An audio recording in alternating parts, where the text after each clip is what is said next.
Hello students, मैं हूं Jitendra Ajmera the crazy programmers की तरफ से। आज वाले वीडियो में हम लेकर के आए हैं हिस्ट्री ऑफ कंप्यूटर्स। ये एफओसी सीरीज के हमारे भी वीडियो चल रहे हैं, उसी का नेक्स्ट पार्ट है। ठीक है, देखिए कंप्यूटर की अगर बात करें, ठीक है, तो ये कोई सिर्फ एक तरह से कोई हाइब्रिड डिवाइस नहीं है जो इलेक्ट्रिसिटी पे चल रहा है, यानी कि खाली हार्डवेयर सॉफ्टवेयर मिक्स किया और इलेक्ट्रिसिटी सप्लाई कर चलना शुरू हो गया। कंप्यूटर एक ऐसी डिवाइस है जो कि इस पूरी दुनिया में कोई भी चीज को मेजर कर सकती है, कैलकुलेट कर सकती है किसी भी इजी वे में। ठीक है, तो अगर हम बात करें तो जो फर्स्ट काउंटिंग डिवाइस थी उसे जब इन्वेंट किया गया था और यूज किया गया था वो था बाय प्रिमिटिव पीपल। ठीक है, इट मीन्स नॉट लाइक कि भाई खाली कंप्यूटर कोई इलेक्ट्रॉनिक डिवाइस होगा, ऐसा कुछ। हर वो चीज जो किसी भी तरह का कैलकुलेशन कर सके, मेजरमेंट के काम आए, वो भी कंप्यूटर ही है।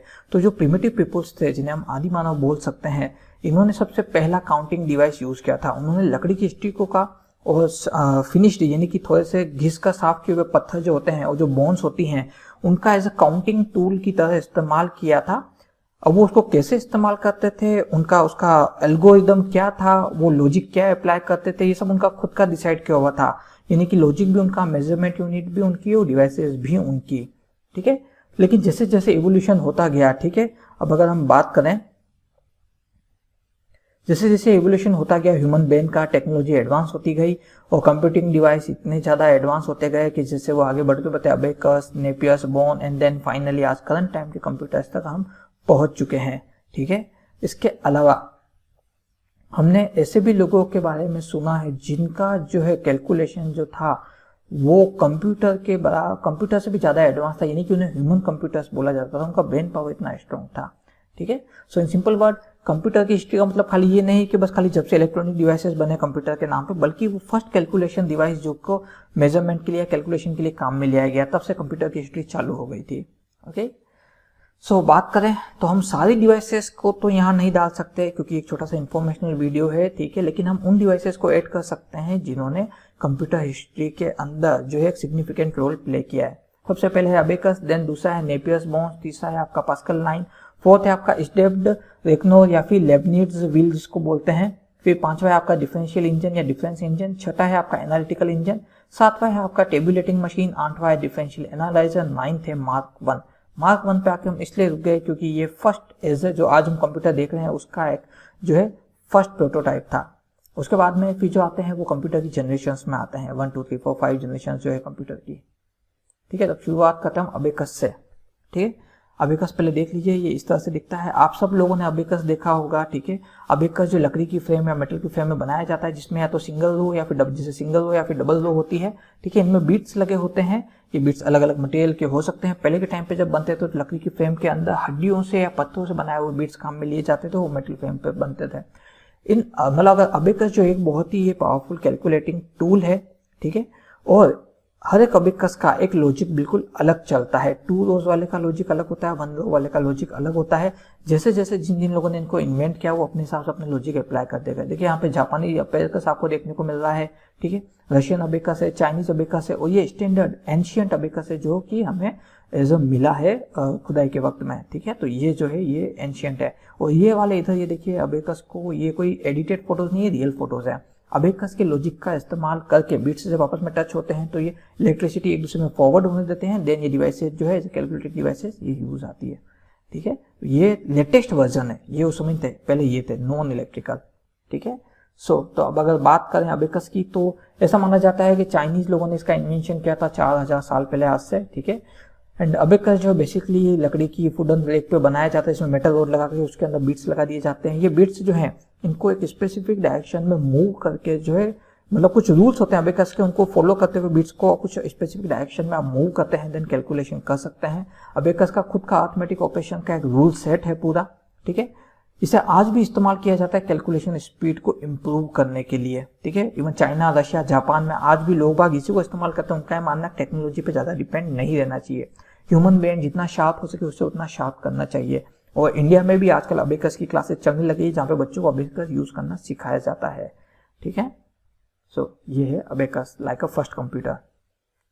नेपियर बोन्स, इसे 1550 से 1617 के बीच में जॉन नेपियर ने इन्वेंट किया था, जो कि एक अगर हम बोल सकें तो ये ये आपके मर्चिस्टन के थे जॉन नेपियर, इन्होंने इसको इन्वेंट किया था। और एक मैनुअली ऑपरेटेड कैलकुलेटिंग डिवाइस था जस्ट लाइक आपका जो है ये अबेकस, बिल्कुल उसी तरह से ये भी एक मैनुअली ऑपरेटेड कैलकुलेटिंग डिवाइस था। ठीक है, इसको 9 अलग अलग अगर हम बात करें तो 9 अलग अलग जो है आइवरी स्ट्रिप, जिन्हें हम बोन्स भी बोल सकते हैं, ठीक है, जानवर की हड्डियां जिनको घिस करके साफ करके, ठीक है, पॉलिश करके एक स्ट्रिप या स्टिक टाइप बना दिया गया। ये लकड़ी पे भी बनता है, ठीक है, पर इसे फर्स्ट टाइम बोन्स पे बनाया गया था। ठीक है, क्योंकि लकड़ी पे काम करना बहुत मुश्किल था, बोन्स पे उसमें काम करना आसान होता था क्योंकि लकड़ी टूट जाती थी बारीक वर्क में, तो इसे हड्डियों पे बनाया गया, बोन्स पे बनाया गया था। ठीक है, और 9 अलग अलग स्ट्रिप्स का जो इस्तेमाल होता है और उनका इस्तेमाल करके हम नंबर्स को मल्टीप्लाई कर सकते हैं, डिवाइड कर सकते हैं। ठीक है, ये फर्स्ट मशीन था जो कि कैलकुलेट कर रहा था डेसिमल पॉइंट सिस्टम को भी। अबेकस में ये चीज नहीं थी, यहाँ पे आप डेसिमल भी काउंट कर सकते हैं। ठीक है, इसका डिटेल अगर आप जानना चाहते हैं तो हमें कमेंट बॉक्स में लिख के बताइएगा, तब मैं आपको इसके ऊपर पूरा डिटेल वीडियो लेकर के आऊंगा, बट अभी खाली मैंने इसकी शॉर्ट इन्फॉर्मेशन दी है। ये जो है, ये देखिए, ये पूरा बोन से बना हुआ है, ये रूल्स लिखे हुए हैं और ये पूरा बोन्स का स्ट्रक्चर है जहाँ पे सर्कुलर ड्रम रोटेट कर रहे हैं। ये भी देखिए बिल्कुल सर्कुलर ड्रम्स हैं, ठीक है, जिनको मूव करने से जो है अलग अलग तरह की कैलकुलेशन करी जा सकती है। और ये डायरेक्ट जो ओरिजिनल जो कंसेप्ट होता है, 9 अलग अलग बोन्स की स्ट्रिप्स के ऊपर जो है वैल्यूज लिखी हुई है, इनके कॉम्बिनेशन से जो है कैलकुलेशन करी जाती थी। तो ये है नेपियर्स बोन। फिर बात करते हैं पास्कल लाइन की। ठीक है, इसे French mathematician philosopher Blaise pascal ने इन्वेंट किया था 1642 से 1644 के बीच में। कमाल की बात यह है कि उनका इसके पीछे मेन मकसद था अपने फादर को कैलकुलेशन में हेल्प करना, क्योंकि उनके फादर एक टैक्स अकाउंटेंट थे। सरप्राइज ना, सब यही सोचते हैं कि भाई टेक्नोलॉजी तो अभी आई है, सब कुछ अभी होता होगा। भाई सब कुछ पहले भी था, डिवाइसेस अभी आई हैं, बाकी टैक्स अकाउंटेंट पहले भी होते थे। ठीक है, ये जो है सिर्फ और सिर्फ एडिशन और सब्ट्रैक्शन के ऑपरेशन ही परफॉर्म कर सकता है। इसको अर्थमेटिक मशीन या एडिंग मशीन भी कहा जाता है। ठीक है, इसे फर्स्ट मैकेनिकल या ऑटोमेटिक कैलकुलेटर कहते हैं। हालांकि इलेक्ट्रिसिटी से नहीं बल्कि मैकेनिकल मूवमेंट से कंट्रोल होता था। ये बेसिकली एक वुडन बॉक्स आप देख सकते हैं, एक लकड़ी का बॉक्स। ठीक है, ये है एंशिएंट वाला एक लकड़ी का बॉक्स है। ठीक है, जिसके ऊपर गियर्स लगाए गए। ये जो ना स्ट्रक्चर दिख रहा है व्हील्स, जिसे ये गियर्स है, इनको हाथों से मूव किया जाता है। ठीक है, अब यूजर जो है इनको ये व्हील्स को अपने हाथों से रोटेट करना रहता है। जब ये व्हील रोटेट होते हैं, ठीक है, एक रिवोल्यूशन, यानी जब एक व्हील पूरा एक रिवोल्यूशन एक सर्कल पूरा कर लेता है, ठीक है, तो इसके रोटेट होने की वजह से इसके बाजू में जो लगे हुए व्हील्स है वो भी रोटेट होने लग जाते हैं। वो इस तरह से आप इस व्हील को जिस डायरेक्शन में रोटेट करेंगे उसी डायरेक्शन में ये रोटेशन करते हैं एंड देन आपको डिजायर्ड आउटपुट मिलता है। यहाँ देखिए ऊपर इन व्हील्स के रोटेट होने से यहाँ ऊपर डिजिट चेंज होते हैं, वैल्यू चेंज होती है। ठीक है, तो इसकी मदद से कैलकुलेशन करी जाती है। This was the first one. Then उसके बाद ये इसकी देखिए फंक्शनिंग है इस तरह से। ये भी एक एंशिएंट है, ये उसका थोड़ा सा मॉडर्न प्रोटोटाइप है जो फंक्शनिंग को दिखाता है। नंबर ऑफ गियर्स कम ज्यादा हो सकते थे, उसके अकॉर्डिंग डिवाइस की कैपेसिटी कम या ज्यादा हो जाती थी। और ये एक बहुत ही ज्यादा ग्रेट डिस्कवरी थी, क्योंकि यहाँ पे पूरी तरह से मैकेनिकल मूवमेंट को कंसिडर करते हुए जो है एक डिवाइस जनरेट करी गई थी। ठीक है, बात करते हैं स्टेप्ड रिकनर या फिर लेबनिज व्हील की। ये कुछ जो इंस्पायर्ड था आपका जो है पास्कल लाइन से, लेकिन ये थोड़ा सा चेंज था इसके अंदर। इसको जो है जर्मन मैथमेटिशियन गोटफ्रीड विल्म्स लेबनिज ने 1673 में इन्वेंट किया था। उन्हीं के रेस्पेक्ट में इसको लेबनिज व्हील भी कहा जाता है। उन्होंने पास्कल के इन्वेंशन को ही एक्चुअली डेवलप करके इम्प्रूव करके अपना जो है मशीन बनाया था। इसके अंदर जो है फ्लैटेड ड्रम जो है instead of gear, fluted drum मतलब कि वो फिक्स कहीं पे रखे हुए नहीं बल्कि उनको फ्रेम के अंदर फिक्स कर दिया गया इन ड्रम्स को। ठीक है, सो इसलिए इनको फ्लैटेड ड्रम्स बोला जाता है।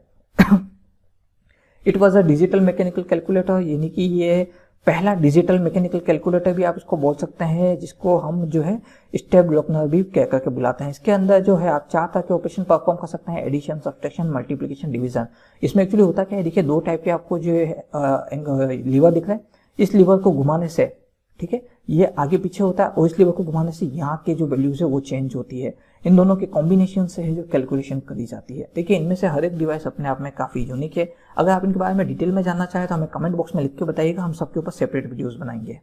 ठीक है, difference engine design by Charles Babbage in 1820s। 1820 के स्टार्टिंग में चार्ल्स बेबेज ने इसे डिजाइन किया था। उन्हें ही फादर ऑफ मॉडर्न कंप्यूटर कहा जाता है। ये देखिए, ये डिफरेंशियल इंजन है, ये एंशिएंट डिफरेंशियल इंजन है, काफी बड़ा होता है। ये भी दिख छोटा है, काफी बड़ा है, और ये देखिए एक्चुअल में इतना बड़ा दिखता है। ठीक है, ये एक मैकेनिकल कंप्यूटर था। ठीक है, इसे स्टीम इंजन की मदद से चलाया जाता था। ये पूरी तरह से मैकेनिकल था और स्टीम इंजन के प्रेशर की वजह से जो है मैकेनिक्स प्रोवाइड होता था, वो वर्क करता था। ये सिंपल कैलकुलेशन परफॉर्म कर सकता है। ठीक है, इसे एक फेलियर माना गया क्योंकि ये टेक्नोलॉजी के मामले में काफी पीछे था, अकॉर्डिंग टू यूनिवर्सिटी ऑफ मिनेस्टा उस टाइम की जो यूनिवर्सिटी थी, आज भी एग्जिस्ट करती है, यूनिवर्सिटी ऑफ मिनेस्टा, उनके अकॉर्डिंग ये काफ़ी बैकवर्ड टेक्नोलॉजी है। हालांकि अब नहीं पता कि उन्होंने ऐसा क्यों कहा, क्योंकि उस समय के हिसाब से काफ़ी एडवांस था, पर इसे फेलियर माना गया इसके डिज़ाइन स्ट्रक्चर की वजह से, यानी कि एक्यूरेसी पूरी नहीं थी। ठीक है, एनालिटिकल इंजन, ये बिल्कुल दिखने में, देखिए आप यूं मत सोचिएगा सर ये और ये दोनों सेम है, फंक्शनिंग बिल्कुल अलग है दोनों ही चीज़ों की। ये एनालिटिकल इंजन है, इसको भी चार्ल्स बेबेज ने ही डिजाइन किया था 1830 में, जब उनके फर्स्ट इन्वेंशन को कह दिया गया कि मैकेनिकली इम्प्रूव्ड नहीं है, तो काफ़ी दुखी हुए। देन 1830 में इन्होंने जाकर के एनालिटिकल इंजन डेवलप किया। ये भी मैकेनिकल कंप्यूटिंग मशीन है, इसमें punch card as a input दिए जाते हैं। अब आप में से जिसको नहीं पता पंच कार्ड क्या होता है, पंच कार्ड में ये देखिए कार्ड होता है जिसमें नंबर ऑफ सीरीज लिखी होती है, लेकिन 1 2 3 4 नहीं लिखा होता, खाली कुछ स्पेसिफिक डिजाइन बना दी जाती है। इनमें हर एक डिजाइन के ऊपर जहां जहां पे भी होल है वो कोड रीड करने के लिए होता है, बाकी कोड्स को रीड नहीं किया जाता है। तो इस तरह से इन होल्स के कॉम्बिनेशन से जो है मतलब कमांड्स बनाए जाते थे, एंड सिस्टम इन होल्स को रीड करके उसके अकॉर्डिंग कमांड इंटरप्रेट करता था, एंड देन उसके बाद में जो है टास्क परफॉर्म करता था। तो पंच कार्ड एज इनपुट दिए जाते थे। ये जो एनालिटिकल इंजन है ये मैथमेटिकल प्रॉब्लम्स को सॉल्व कर सकते थे, और ये इंफॉर्मेशन को स्टोर भी करके रख सकते थे एज अ परमानेंट मेमोरी की तरह। कमाल की बात है ना, शॉर्ट टर्म मेमोरी भी था, बट नथिंग एल्स। वो परमानेंट मेमोरी कुछ नहीं बल्कि मैकेनिकल डिवाइसेस के मूवमेंट शो होते थे। लेकिन चूंकि पंच कार्ड यूज कर रहे हैं, तो ये जो आउटपुट जनरेट करते थे वो पंच कार्ड पे स्टोर कर लिया जाता था। इस वजह से कहते हैं कि इसका परमानेंट मेमोरी उसको हम मान सकते हैं। ठीक है, फायदा ये होता था जब उसी पंच कार्ड को वापस हम अगर एज इनपुट देते थे तो सेम प्रोसेस रिपीट हो जाता था, हमें पूरा प्रोसेस डिफाइन करने की जरूरत नहीं पड़ती थी। पंच कार्ड ओरिजिनली इन्वेंटेड किए थे हर्मन होलवेट ने। ठीक है, इसके अंदर होल्स बने होते हैं स्पेसिफिक डिस्टेंस के ऊपर, इन होल्स के कॉम्बिनेशन से बाइनरी लैंग्वेज के फॉर्मेट के फॉलो करते हुए कोड जनरेट किए जाते थे। Yes, binary language 0101। ठीक है, ऐसा नहीं हुआ 01 लिखा हुआ है। ठीक है, लेकिन अगर आप थोड़ा सा ध्यान से देखिए ये 0 1 2 3 4 5 6 7 8 9 10, तो ये लाइन नंबर को रिप्रेजेंट कर रहा है। ठीक है, कमाल की बात है ना, ध्यान से देखिएगा, फोटो को जूम करके आप देखेंगे तो ये 0 1 2 3 4 ये लाइन नंबर को रिप्रेजेंट कर रहा है। बात करते हैं टेबुलेटिंग मशीन, बड़ी कमाल की है। ठीक है, आप इसको पर्सनली सजेस्ट करके आप इसका वीडियो जरूर देखिएगा यूट्यूब पे जब ये वर्क करता है। ये बहुत ही इंटरेस्टिंग मशीन है। ये 2 पार्ट में बनी हुई है। ठीक है, ये इनपुट डिवाइस है, यहाँ पे ये आपका आउटपुट इंजन है। इसे अमेरिकन स्टैटिस्टिशियन हर्मन होलवेट ने 1890s में बनाया था। नाउ हु इज स्टैटिस्टिशियन, यानी कि जो कि फिजिकल क्वांटिटीज के वेरिएशन को फाइंड आउट करके कैलकुलेशन करता है। बड़ी कमाल की बात है ना। तो ये भी punch card based mechanical tabulator है। इसके अंदर ये इसका टेबुलेटर, इनपुट टेबुलेटर है, जहाँ पे पंच कार्ड रखा जाता था। देखिए, ये देखिए इधर ये दिखा है, यहाँ पे इनपुट दे रहे हैं आप, एंड देन वो कैलकुलेशन करके यहाँ पे इस वाले पंच कार्ड पे आपका आउटपुट मिलेगा। बड़ी कमाल की बात है। ये स्टैटिक्स को कंप्यूट कर सकता था, यानी कि न्यूमेरिक वैल्यूज को, और साथ के साथ डेटा को रिकॉर्ड या स्टोर भी कर सकता था, इन्फॉर्मेशन को और स्टोर भी कर सकता था। बहुत कमाल की बात है चीज। इसके अंदर इलेक्ट्रिकल इंपल्स जो होती थी वो होती थी main base of the machine. कैसे, जो पंच कार्ड हम यहाँ इनपुट करते थे उसको रीड करने के बाद में ये जो है कोड जनरेट करता था, उसके अकॉर्डिंग इलेक्ट्रॉनिक इंपल्सेस देता था, एंड देन ये डिवाइस वर्क करता था, एंड देन उसके अकॉर्डिंग जो भी आउटपुट आता था वो पंच कार्ड पे जो मशीन है होल्ड करके, नए पंच कार्ड जो फ्रेश है जहाँ किसी पे होल नहीं है उस पर होल्ड कर देती थी, एंड देन उन होल्स को हम रीड करते थे और हम कोड जनरेट करते थे, तो हमें पता लगता था भाई ये आउटपुट है। तो ये है टेबुलेटिंग मशीन। ठीक है, अब बात करें डिफरेंशियल एनालाइजर, तो ये कुछ मॉडर्न कंप्यूटर की तरह आप मान सकते हैं। इसे जो है वेनेवर बुश ने 1930s में बनाया था। ये फर्स्ट इलेक्ट्रिकल कंप्यूटर था जो इलेक्ट्रिसिटी से चलता था। ये जो मशीन जो है ये वैक्यूम ट्यूब्स का इस्तेमाल करती थी, जो कि इलेक्ट्रिकल इंपल्सेस को मतलब एक तरह से स्विचिंग करते थे, अलाउ करो मत अलाउ करो, यानी कि इस वैक्यूम ट्यूब में से जब अलाउ होता था तभी इलेक्ट्रिकल इंपल्स दूसरी तरफ जा सकती थी, अदरवाइज नहीं जा सकती थी। तो इसी चीज का यूज करके कैलकुलेशन करी जाती थी, इन्हें एज अ सिग्नल की तरह जो है कंट्रोल किया जाता था।